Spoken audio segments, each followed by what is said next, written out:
Hello everyone, मैं मीनाक्षी शर्मा स्वागत करती हूँ आप लोगों का हमारे अपने YouTube channel Meenakshi Sharma education target पर। आज की इस वीडियो में हम गर्ल्स वर्दी के ऊपर कुछ क्वेश्चंस सॉल्व करेंगे जो एग्ज़ाम के पॉइंट ऑफ व्यू से बहुत ज़्यादा इम्पोर्टेंट होने वाले हैं। और इससे पहले प्रीवियस वीडियो में 40 एमसीक्यूज हम सॉल्व कर चुके हैं और आज हम 40 से आगे 41 से स्टार्ट करेंगे। देखते हैं कितने आज हम सॉल्व कर पाते हैं। तो कॉपी पेन लेके बैठ जाइए और देखिए आप कितना इसमें स्कोर कर पा रहे हैं। तो जितने भी सोर्सेज होंगे हमारे पास, चाहे वो रंजीत सिंह की बुक से हो या एस.के. अरोड़ा की बुक से हो, नेक्टर से हो, जहाँ से भी हमें क्वेश्चंस इंपॉर्टेंट मिलेंगे हम अपनी वीडियो में उनको डिस्कस करेंगे। तो स्टार्ट करते हैं आज की video. Question number 41, art is the great universal refreshment for art is never dogmatic, holds no brief for itself. You may take it or you may leave it. तो the above lines are taken from, तो ये जो lines है ये हमें बतानी है कि गैल्सवर्दी के कौन से वर्क से ली गई है। तो देख लेते हैं इसके options.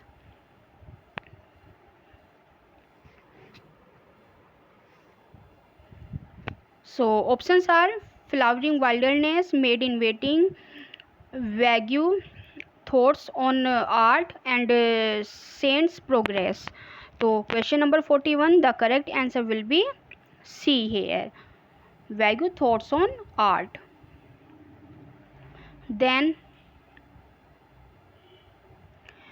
42 question, the beginnings and endings of all human undertakings are untidy. The building of a house, the writing of a novel, the demolition of a bridge and eminently the finish of a voyage. तो ये lines कहाँ से ली गई है?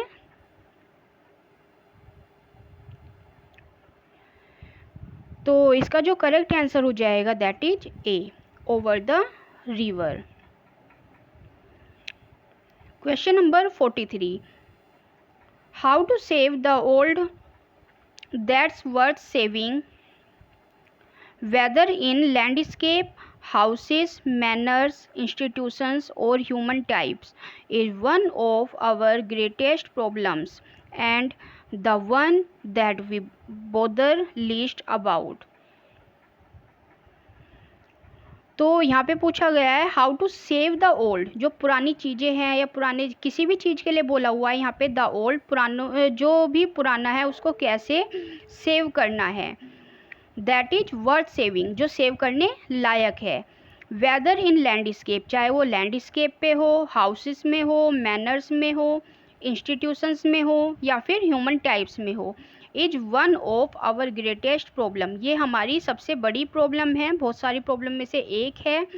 And the one that we bother least about, और इसके बारे में हम बहुत कम बोदर करते हैं, चिंता करते हैं। तो ये जो स्टेटमेंट है कहाँ से ली गई है? तो इसका करेक्ट आंसर हो जाएगा A, over the river. Then question number 44, art is the one form of human energy in the whole world which really works for union and destroys the barriers between man and man. It is the continual unconscious replacement, however fleeting, of oneself by another, the real cement of human life, the ever lasting refreshment and renewal.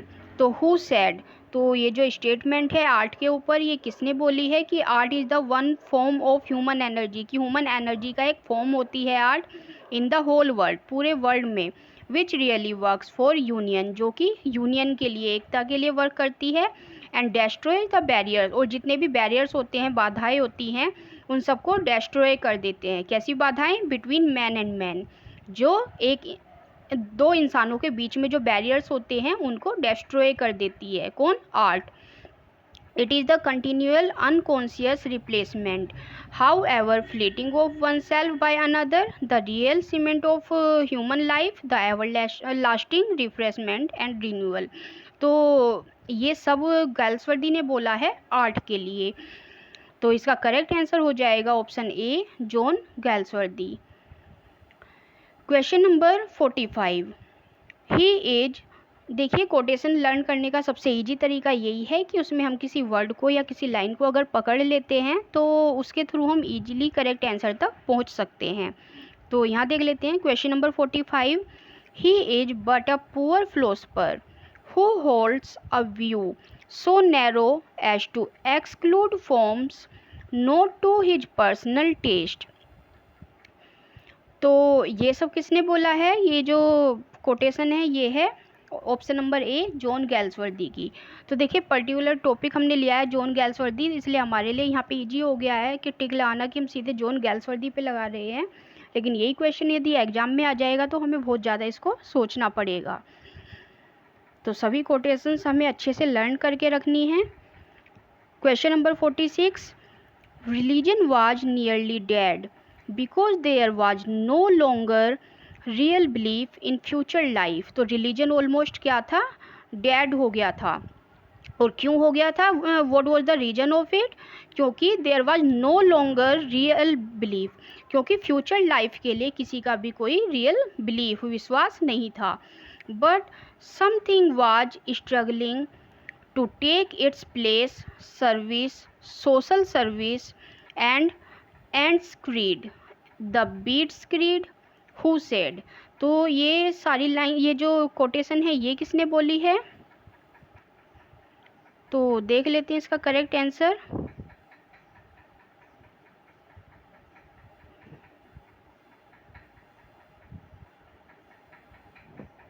Question number 45,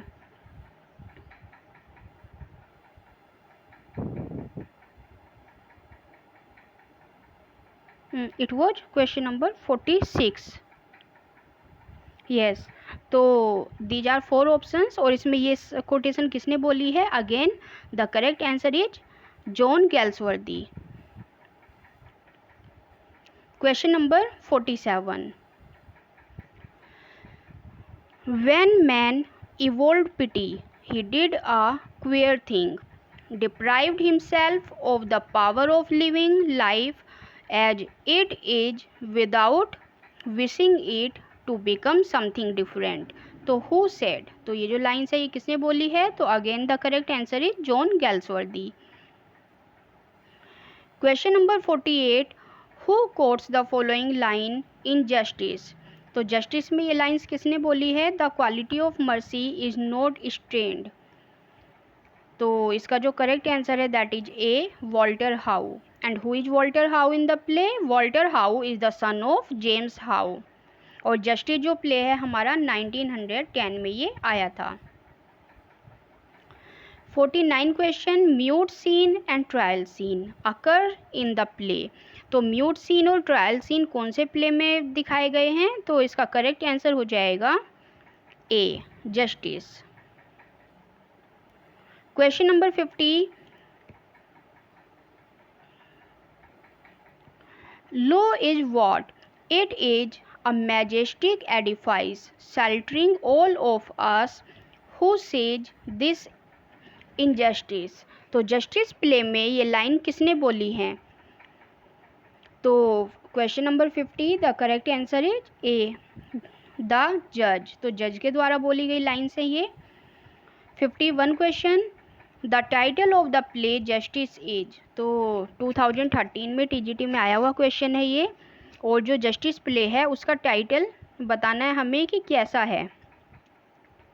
तो इसका correct answer हो जाएगा D, ironical. और ironical क्यों है? क्योंकि नाम तो रखा हुआ है प्ले का जस्टिस और इसमें बिल्कुल ही इनजस्टिस दिखाया गया है। That's why the title is ironical. Question number 52, justice shows the problem of. तो जस्टिस जो प्रॉब्लम्स को शो करता है वो प्रॉब्लम्स कहाँ से उठाई गई हैं? The correct answer is B, English legal system. तो इंग्लिश लीगल सिस्टम में जो भी प्रॉब्लम्स उस समय की थी वो गैल्सवर्दी ने जस्टिस प्ले के थ्रू हमें दिखाई हैं। Question number 53, Galsworthy's play strife deals with the subject of. तो गैल्सवर्दी का जो प्ले था स्ट्राइव वो उसका सब्जेक्ट हमें बताना है कि उसका सब्जेक्ट क्या था। तो इसका करेक्ट आंसर है ए, लेबर डिस्प्यूट। तो जो श्रमिक वर्ग होता है उसके बीच में जो डिस्प्यूट होता है उसी को गैल्सवर्दी ने इस प्ले में दिखाया है। Then question number 54, Galsworthy's famous play the silver box deals with. तो गैल्सवर्दी का जो फेमस प्ले है द सिल्वर बॉक्स वो किस चीज़ के से डील करता है, उसमें क्या मतलब उसकी थीम दिखाई गई है। तो इसके ऑप्शंस देख लेते हैं। ओके, सो इसका जो करेक्ट आंसर हो जाएगा that is B, the inequality of justice. तो इसमें भी जस्टिस की इनइक्वालिटी को दिखाया गया है कि कैसे जस्टिस अमीर लोगों के लिए कुछ अलग होता है और गरीब लोगों के लिए उसी जस्टिस का मीनिंग कुछ और हो जाता है। Then 55 question, who is Harold Cleaver in, that should be in Galsworthy Justice. तो गैल्सवर्दी का जो प्ले है जस्टिस उसमें हैरोल्ड क्लेवर हमें बताना है कि ये कैरेक्टर कौन है। तो इसका करेक्ट आंसर है बी, गवर्नमेंट काउंसिल। तो ये गवर्नमेंट काउंसिल है। 56 question, which is not a characteristic of Galsworthy's problem plays. तो गैल्सवर्दी के प्रॉब्लम प्लेज की कैरेक्टरिस्टिक्स इसमें से कौन सी नहीं है। तो the correct answer will be A, no asides और soliloquies. Then 57 question, the real villain in Galsworthy's plays are. तो गैल्सवर्दी के जो प्लेज हैं उसका हमें रियल विलन बताना है कि कौन होता है। तो इसका करेक्ट आंसर है सी, सोशल इविल्स। जितनी भी सामाजिक बुराइयां हैं गैल्सवर्दी अपने प्लेज के माध्यम से उसको जनता तक पहुंचाने की कोशिश करते थे। Question number 58, all plays of Galsworthy are. और जितने भी प्लेज हैं गैल्सवर्दी के वो सभी क्या हैं, they are social tragedies. 59 question, law is what. La is a majestic edifice sheltering all of us, each stone of which rests on another. तो these lines are from, तो ये लाइंस कहाँ से ली गई हैं। तो इसका करेक्ट आंसर हो जाएगा A, Justice. Question number 60, good man are destroyed daily under our law for want of that human insight which views them as they are patients and not criminals। तो ये लाइंस बतानी है कौन से work से ली गई है। तो इसका करेक्ट आंसर हो जाएगा ए, जस्टिस। और ये भी पूछा जा सकता है कि ये लाइंस किसने बोली हैं। तो ये जो लाइंस बोली हैं ये फाल्डर के एडवोकेट ने बोली थी।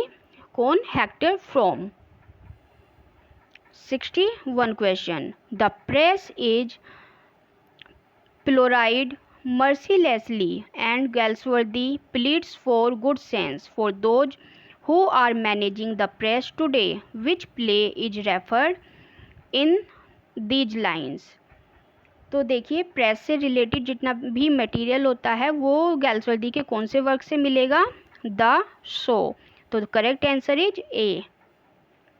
Then question number 62,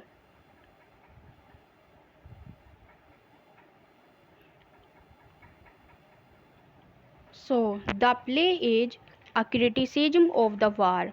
Galsworthy presents his indictment of the Great War in an allegorical manner. तो which play is being referred here? तो यहाँ पे कौन से प्ले के बारे में बात की जा रही है, कौन सा ऐसा प्ले है जो क्रिटिसिज्म है वार के ऊपर। तो इसका जो करेक्ट आंसर हो जाएगा that is C, the skin game. Question number 62, Galsworthy presents various forms of egotistic prejudice, delusions and numerous other vices that eat into the vital of our life. The play is, तो कौन से play के बारे में यहाँ पे बात हो रही है। तो इसका करेक्ट आंसर हो जाएगा ए, the Joy. Question number 64. This is a domestic drama, and in this play, Galsworthy attacks the misuse of authority and exposes its harmful consequences in domestic life. तो कौन सा गैल्सवर्दी का डोमेस्टिक ड्रामा है, घरेलू drama है ये, and in this play Galsworthy किस पे अटैक करते हैं, the misuse of authority, authority के मिसयूज पर, and exposes it's harmful consequences in domestic life, और इसके जो डोमेस्टिक लाइफ में जो हार्मफुल हानिकारक जो परिणाम आते हैं उसके ऊपर गैल्सवर्दी अटैक करते हैं। तो देख लेते हैं इसका correct answer. The correct answer will be D, a family man. 65 question. You mob the most contemptible things under the sun.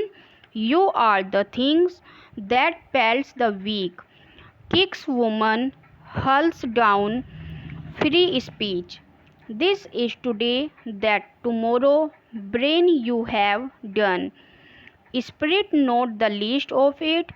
तो these lines form a part of the play. तो ये लाइन कहाँ से ली गई हैं, तो देखिए स्टार्टिंग में दिया हुआ है यहाँ पे मॉब, तो इसका करेक्ट आंसर हो जाएगा C, the mob. Then question number 66।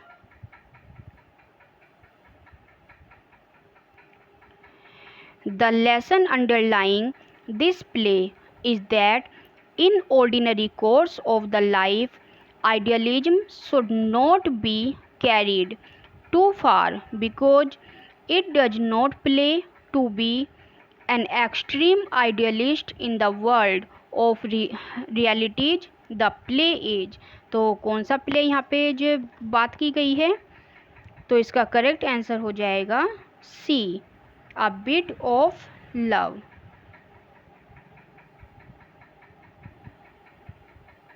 Question number 67. The play is a social tragedy based upon caste feeling. तो ये जो प्ले है ये क्या है, एक सोशल ट्रेजिडी है जो कि किसके ऊपर बेस्ड है, ये कास्ट फीलिंग के ऊपर बेस्ड है। तो the subject of this tragedy is that strong family traditions and Prestige must be maintained at all cost and should not be sacrificed for any feelings. Conscience can be sacrificed at the altar of family prestige and traditions. तो question number 67, the correct answer will be A, the eldest son. Question number 68.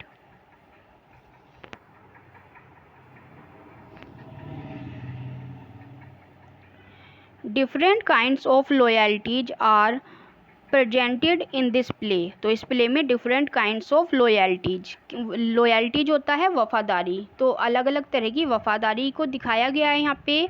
The most noticeable being the loyalty to race, किसी की race के लिए, अपनी जाति के लिए, अपने धर्म के लिए, अपनी फ्रेंडशिप के लिए लॉयल्टीज, प्रोफेशनल लॉयल्टीज अपने काम को लेकर के, and lastly the loyalty to married life, married life की लॉयल्टी को इसमें दिखाया गया है।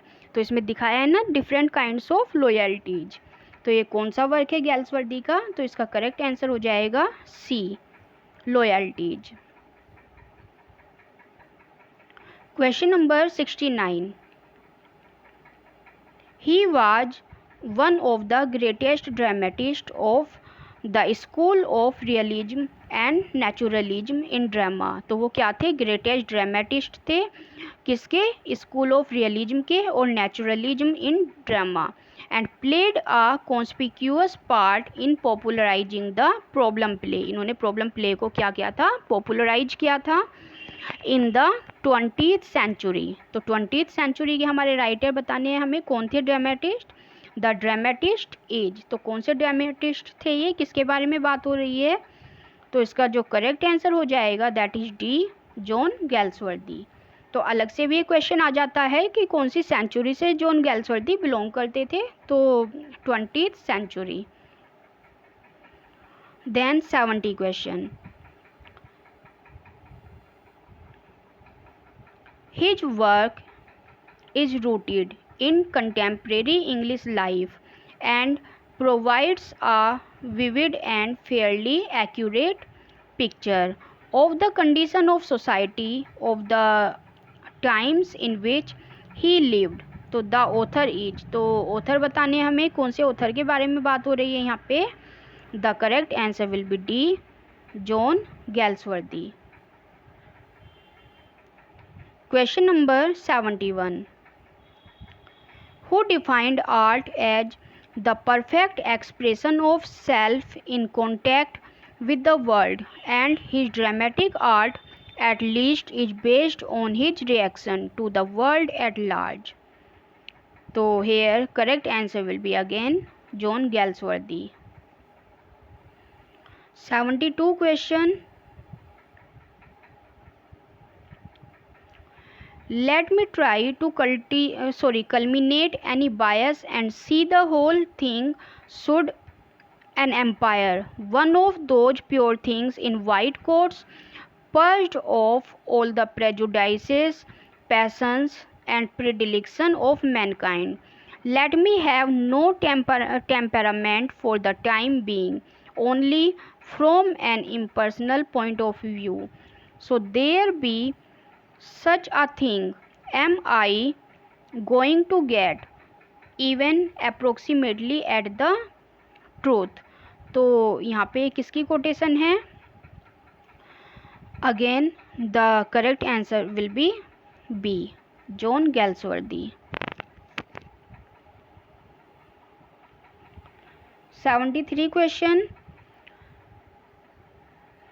a drama must be so shaped as to have a spire of, spire का मीन्स होता है पीक। तो इसी तरह हमें वोकेबलरी के भी पार्ट्स को देखना है कि वोकेबलरी हम लर्न करते चलें। तो ड्रामा कैसे शेप्ड होना चाहिए? As to have a spire of meaning, जैसे किसी चीज़ का, किसी मीनिंग का बिल्कुल पीक, मीन्स उसमें से अर्थ निकल के आना चाहिए।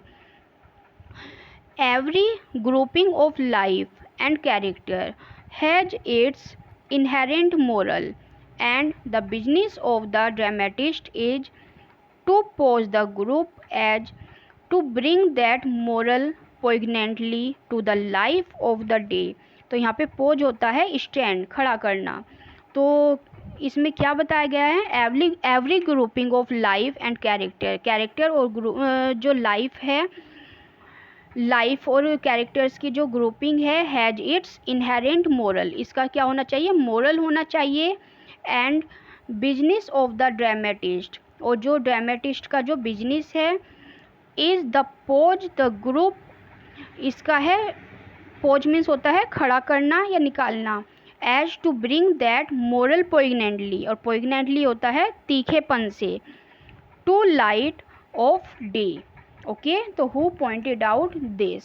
तो यहाँ पे ड्रामेटिस्ट का बिजनेस बताया है, और जो बताया ड्रामा कैसा होना चाहिए इस बारे में बताया है। तो इससे हम थोड़ा सा गेस कर सकते हैं what should be the answer.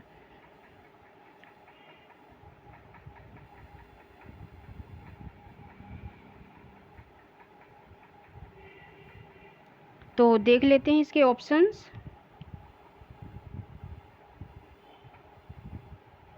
Yes, तो again the correct answer is Galsworthy. तो यहाँ पे तो बहुत इजी है, लेकिन हमें कोटेशंस को अच्छे से लर्न करना पड़ेगा, जो एग्जाम में हम किसी भी तरह से कंफ्यूज ना हो। 74 question, in which play Galsworthy renounces racial prejudice for just social treatment to all classes of people in society। तो अपने कौन से प्ले में गाल्सवर्दी रिनाउंस करते हैं, किसी चीज़ को त्यागते हैं, किसको? रेशियल प्रेजुडाइज को। जो रेशियल प्रेजुडाइज होता है पूर्वानुमान, जो पहले से ही किसी चीज़ का अनुमान लगा लेते हैं, उसको। For just social treatment of all classes, तो हमारी सोसाइटी के जितने भी लोग हैं उनके सोशल ट्रीटमेंट के लिए, या बोल सकते हैं सामाजिक उत्थान के लिए वो क्या करते हैं, फोर्स करते हैं रेशियल प्रेजुडाइज को रिनाउंस करने में। तो बताना है कौन से प्ले के माध्यम से उन्होंने ये कोशिश की है। तो इसका करेक्ट आंसर हो जाएगा D, loyalties. 75 question, in which play Galsworthy desires to avoid the evils of unemployment and pleads for sympathy for waifs and derelicts of society and so on। तो अपने कौन से प्ले में गैल्सवर्दी क्या डिजायर करते हैं, टू अवॉइड करने के लिए किसको, इविल्स ऑफ अनएम्प्लॉयमेंट, जो अनएम्प्लॉयमेंट होती है, जो बेरोजगारी होती है, उसकी बुराइयों, उसकी जो बुराइयां हैं उससे बचने के लिए डिजायर करते हैं। एंड प्लीड्स फॉर सिंपैथी, और ऐसे लोगों के लिए जो बेरोजगार हैं या सोसाइटी में जिनके पास काम नहीं है उनके लिए क्या करते हैं, सिंपैथी के लिए प्लीड करते हैं। प्लीड होता है रिक्वेस्ट।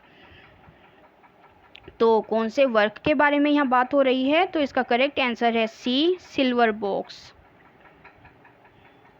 तो इसमें जो उनका सर्वेंट होता है मिसेज जॉन्स होती है, उसके हस्बैंड के पास कोई काम नहीं होता, वो उसमें बेरोजगार होते हैं। तो किस तरह से उनके लिए उन्होंने सिंपैथी को यहाँ पे क्रिएट किया है, ये सब दिखाया गया है। Then 76 question, in which of his book Galsworthy makes this observation. तो गैल्सवर्दी ने अपनी कौन सी बुक में ये ऑब्जर्वेशन दी है, देख लेते हैं क्या है। A good plot is that sure एडिफाइज which rise out of the interplay of circumstances on temperament and temperament on circumstances within the enclosing atmosphere of idea। तो इसका जो करेक्ट आंसर हो जाएगा that is A, the in of tranquillity.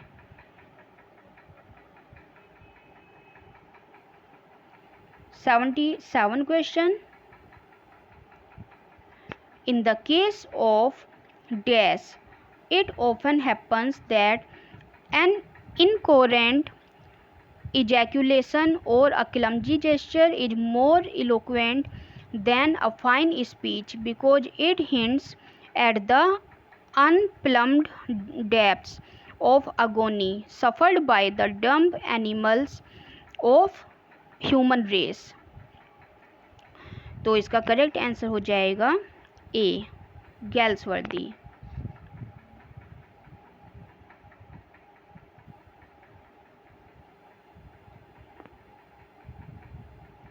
78 question, Galsworthy's characters are dire in action. तो Galsworthy के characters कैसे हैं, डायर हैं। डायर क्या होते हैं, डरावने या डेंजरस या भयानक बोल सकते हैं इनको। In action never far fetch और self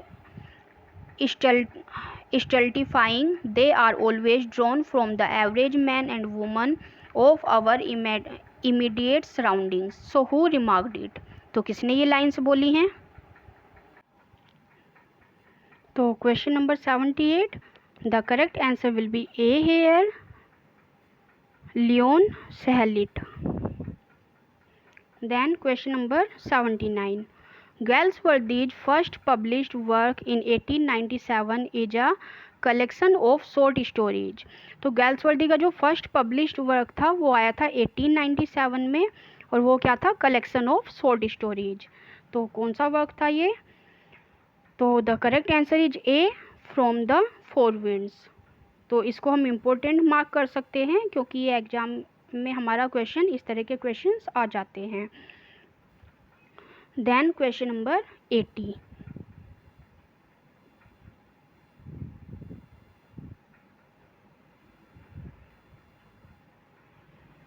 so question number 80 is